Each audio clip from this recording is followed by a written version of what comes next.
disebut tugas akhir karena sesuai dengan yang tercantum di dalam Peraturan Akademik Nomor 1 Tahun 2017 dan juga Perlengkapan Peraturan Rektor Nomor 4 Tahun 2018 itu disebut dengan tugas akhir. Di mana tugas akhir itu terdapat 3 bagian. Yang pertama adalah seminar proposal, kemudian seminar hasil, dan ujian deskripsi. Ya, untuk SOP ini pada akhirnya saya membuatkan di dalam bentuk diagram alur, mungkin saya hanya singkat saja. Yang memuat tentang pendahuluan, saya jelas dasar hukumnya. Dasar hukumnya itu ada banyak. Yang pertama mungkin peraturan rektor nomor 1 tahun 2017, lalu kemudian peraturan rektor nomor 4 tahun 2015. Kemudian peraturan surat edaran dekan nomor 69 tahun 2020 tentang persyaratan tugas akhir mahasiswa.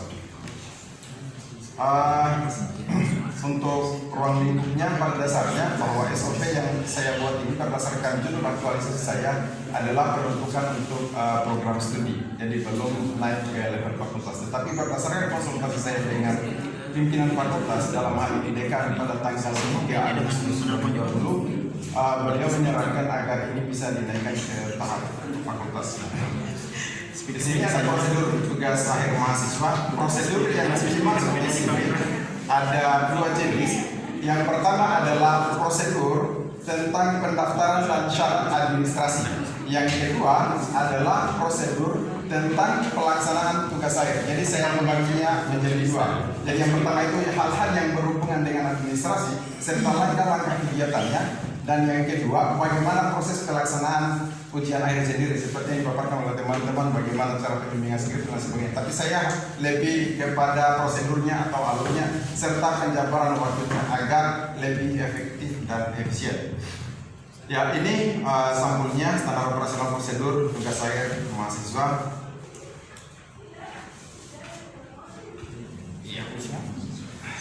Jadi untuk bentuknya saya membuatnya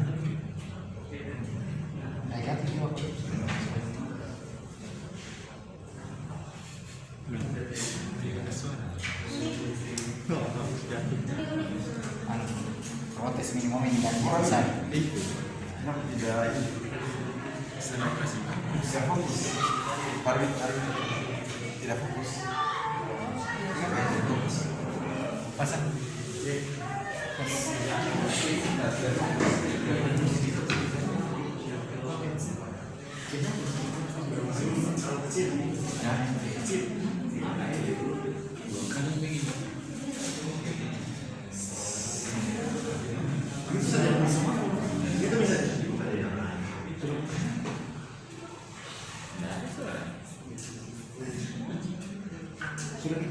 Atau dalam bentuk bornya saja nantinya.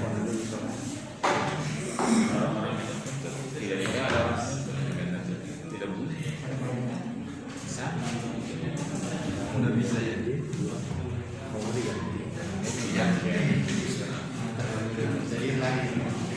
Baik, jika teman-teman juga mungkin bisa melihat ada saya sudah buatkan salurnya, nanti sebentar kalau saya berikan. Jadi ini tahapan kegiatan pertama tentang prosedur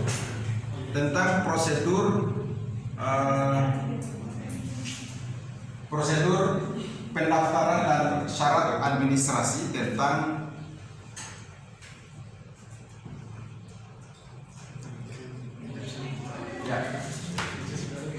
prosedur pendaftaran dan syarat administrasi seminar proposal.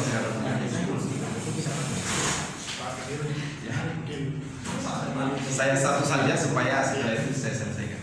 Begini saja mungkin, ini bagus juga kita bahas. Kan rapat juga di sana kadang molor.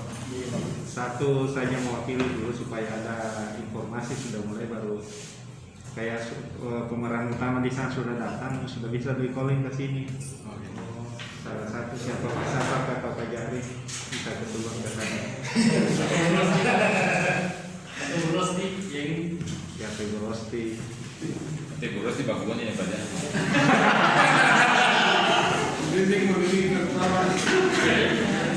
masalah itu Pak, saya pemeran utama sudah ada, saya mungkin selama ini Terpaksa. Pak Rektor. Sudah di dalam itu begitu. Soalnya bagus di sini. Ustaz Sorai terpaksa.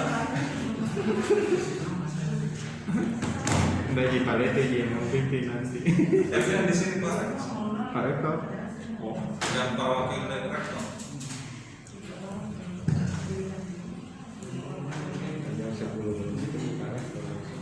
Silakan Pak Kali. Saya lanjut ya.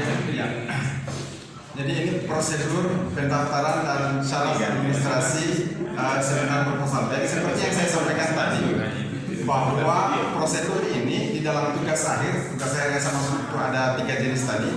Masing-masing saya membaginya menjadi 2 bagian. Jadi yang pertama prosedur pendaftaran dan syarat administrasinya, yang kedua prosedur pelaksanaan ujian tugas akhir atau seminar tugas akhir. Jadi yang pertama ini prosedur pendaftaran dan syarat administrasi dan proposal mencantumkan tentang tahapan kegiatan yang dilakukan oleh mahasiswa.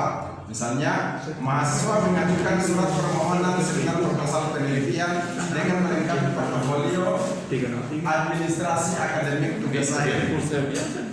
Jadi portofolio administrasi akademik tugas akhir ini saya buat sendiri, saya rangkum sendiri. Tetapi syarat dan kelengkapannya itu tercantum di dalam peraturan akademik yang berdasarkan peraturan rektor nomor 1 tahun 2017 di antara pasal 114 sampai setelahnya.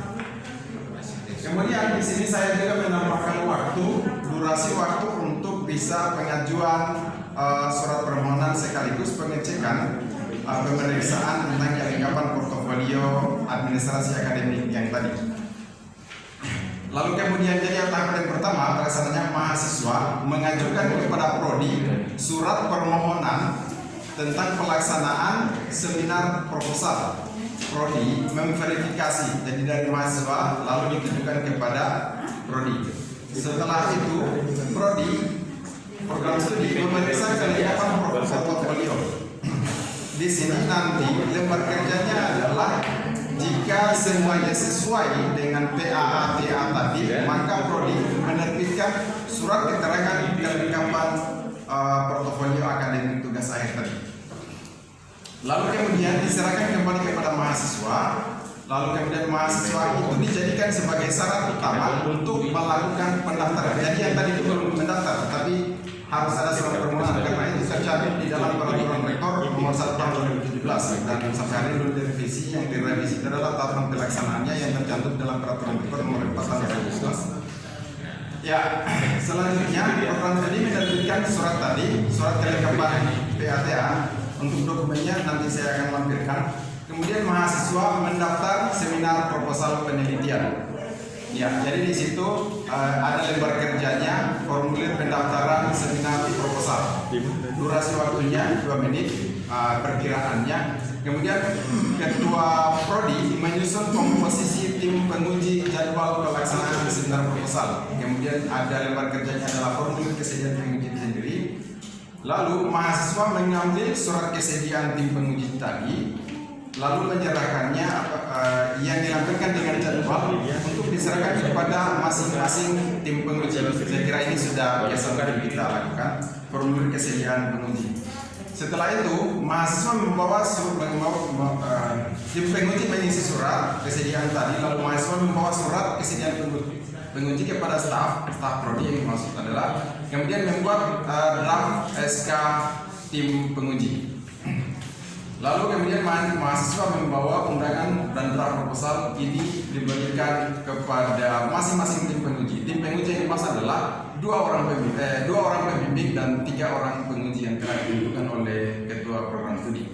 Ini dilakukan harus persyaratannya memiliki tanda distribusi. Kalau ada lembar kerjanya, tanda terima distribusi undangan dan draft proposal tentang penelitian, proposal penelitian. Waktu pelaksanaannya, syaratnya dilakukan minimal 3 hari sebelum pelaksanaan seminar. Iya, di sini juga saya mencantumkan dokumen-dokumen yang dibutuhkan. Ya, untuk tahapan pelaksanaan seminar proposal, bagannya kurang lebih seperti ini. Mungkin karena sedikit kurang jelas karena resolusi seterusnya mungkin semuanya. Mungkin saya bacakan saja. Jadi yang pertama,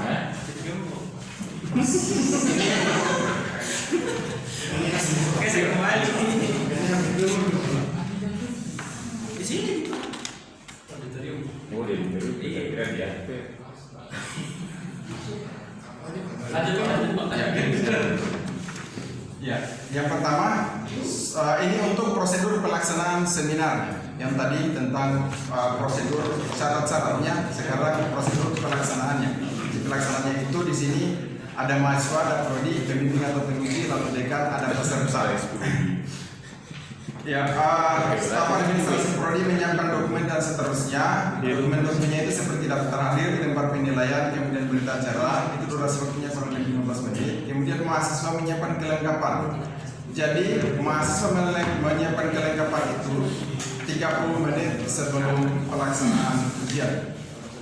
Kemudian, nah ini mungkin bahwa yang mengadakan atau yang membuka setiap seminar itu di dalam peraturan rektor nomor 1 tahun 2017 itu dibuka oleh dekan atau wakil dekan 1, wakil dekan bidang akademik dan kemahasiswaan, lalu atau dibuka oleh ketua jurusan atau prodi tetapi atas nama dekan untuk pembukaan pelaksanaan seminar proposal penelitian hasil ataupun ujian skripsi. Kemudian setelah itu dipandu oleh ketua tim sebagai moderator ataupun sekretarisnya yang ditunjuk sebagai ketua tim di dalam pelaksanaan seminar proposal itu sendiri. Ya. Lalu kemudian mahasiswa menyajikan proposalnya kurang lebih 15 menit dan seterusnya. Sesi tanya jawab ada 2.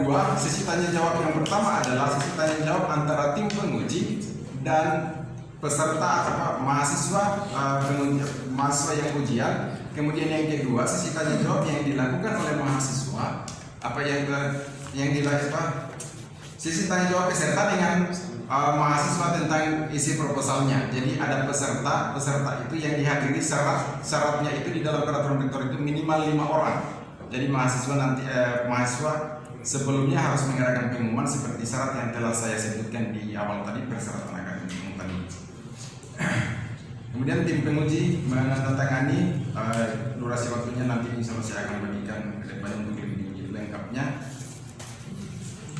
Kemudian mahasiswa melakukan revisi atas saran. Ya, revisi ini mungkin waktunya maksimal 30 hari setelah pelaksanaan ujian proposal. Jadi itu dibuktikan dengan lembar pengesahan hasil revisi. Dokumen-dokumennya nanti saya akan lampirkan, yaitu daftar hadir, lembar penilaian, berita acara, lembar pengesahan hasil skripsi dan sebagainya. Ada perbedaan tentang pelaksanaan syarat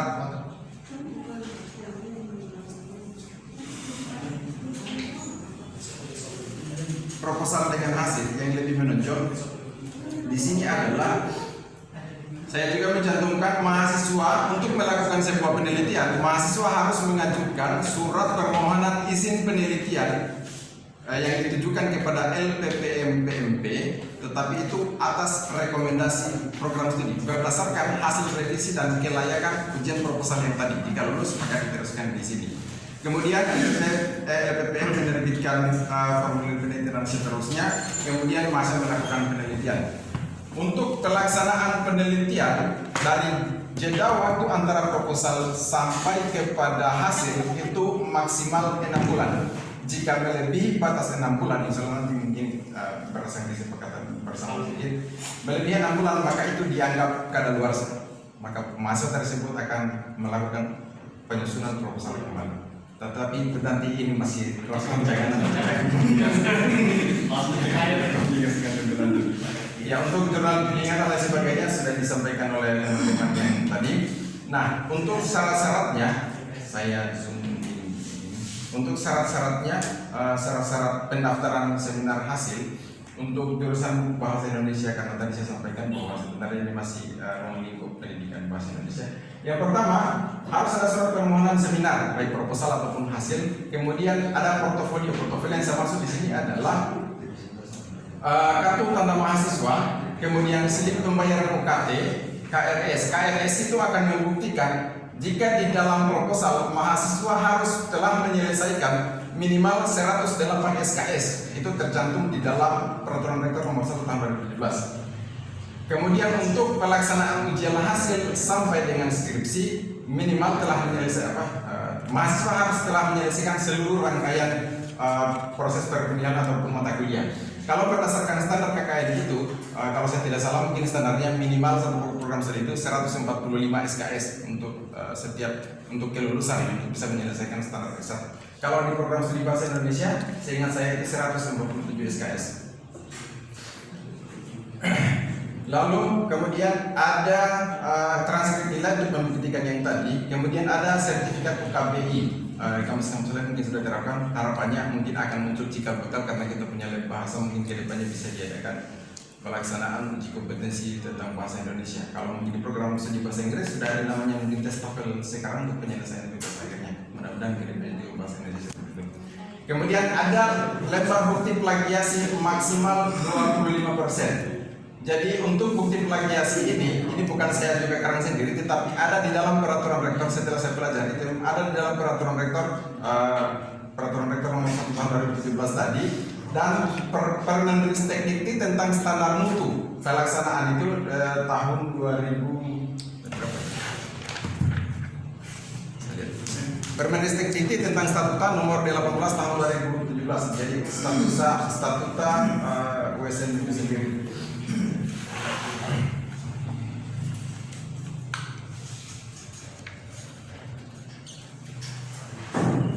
Saya kira yang tadi sama dengan pelaksanaan ujian proposal, dokumen-dokumennya juga insya Allah nanti saya akan lampirkan. Baik, Bapak Ibu sekalian, saya kira untuk sementara itu yang saya bisa sampaikan pada kesempatan ini. Insya Allah nanti akan ditindaklanjuti jika ada hal-hal yang bisa saya perbaiki demi kesempurnaan SOP pelaksanaan tugas akhir ini. Demikian, terima kasih. Assalamualaikum warahmatullahi wabarakatuh.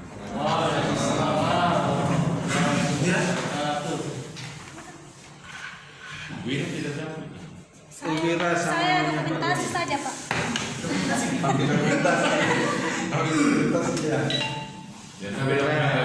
Ala-ala. Silakan. Iya. Assalamualaikum warahmatullahi wabarakatuh. Tadi yang berkaitan dengan Pak Kadirun dan tadi waktu SOP penentuan pembimbing tadi, karena kemarin juga kita berangkat dari akreditasi institusi kemarin, sempat diminta itu adalah pedoman penunjukan dosen mata kuliah. Jadi ada semacam pedoman bagaimana menentukan akreditasi ini biasanya kerja dosen. Mungkin kalau memungkinkan mungkin di bagian SOP tadi menunjukkan pembimbing, apakah mungkin bisa juga ditambahkan track record penelitian dosen yang akan membimbing. Ini kalau judulnya mahasiswa terkait dengan penelitian pengembangan, mungkin contohnya dosen dengan kriteria begini. Sehingga nanti pada saat mungkin nanti kalau diperlukan untuk akreditasi prodi, mungkin SOP ini bisa kita gunakan. Kemudian yang dipaparkan Pak Kadirun tadi SOP penyelesaian tugas akhir, karena kalau saya tidak salah di bagian isian KPS dan kinerja program studi di akreditasi program studi yang baru ini, salah satu yang dinilai itu adalah luaran, kalau di universitas institusi luaran penelitian dosen itu saya rasa sudah salah aman. Tapi yang di KPS ini ternyata luaran penelitian ini kaitannya dengan mahasiswa. Jadi ada semacam tuntutan penilaian bahwa mahasiswa kita itu di tingkat prodi itu juga harus menghasilkan publikasi, bahkan ditanyakan berapa jumlah citasinya, berapa jumlah publikasi yang disitasi. Sehingga mungkin pada kesempatan ini mumpung kebetulan dibahas SOP penyelesaian tugas akhir, mungkin bisa kita diskusikan di lain waktu, apakah memungkinkan untuk dimasukkan dalam tahapan penyelesaian tugas akhir ini terkait dengan penulisan, apakah dia bisa kita minta draftnya saja atau mungkin sampai mereka jadikan sebuah artikel ilmiah yang siap dipublikasikan seperti apa, mungkin bisa jadi pertimbangan kita. Kemudian kemarin juga kami diskusikan juga hari ini, karena kita mau arahnya ke sana, berarti kita harus fasilitasi juga mahasiswa dengan kemampuan untuk menulis. Mungkin kalau memungkinkan kita adakan semacam workshop yang kita lakukan secara rutin di tingkat fakultas atau prodi dengan mengundang ahli, kemudian pesertanya mahasiswa, sehingga mereka juga siap untuk menulis dalam bentuk artikel bukan skripsi, mengganti dari skripsinya tadi ini diformulasikan menjadi sebuah artikel. Itu saya rasa. Terima kasih.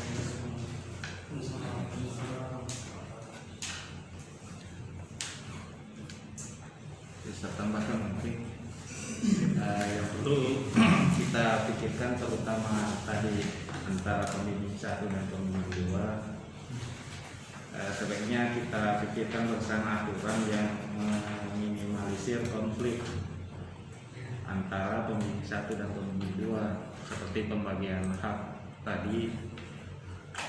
Siapa yang berhak, haknya pembimbing 1 sampai di mana. Jangan otomatis semua bahwa pembimbing 2 membantu pembimbing 1. Kalau mau minta bimbingan dari pembimbing 1 kan repot ya. Sudah minta bimbingan sudah.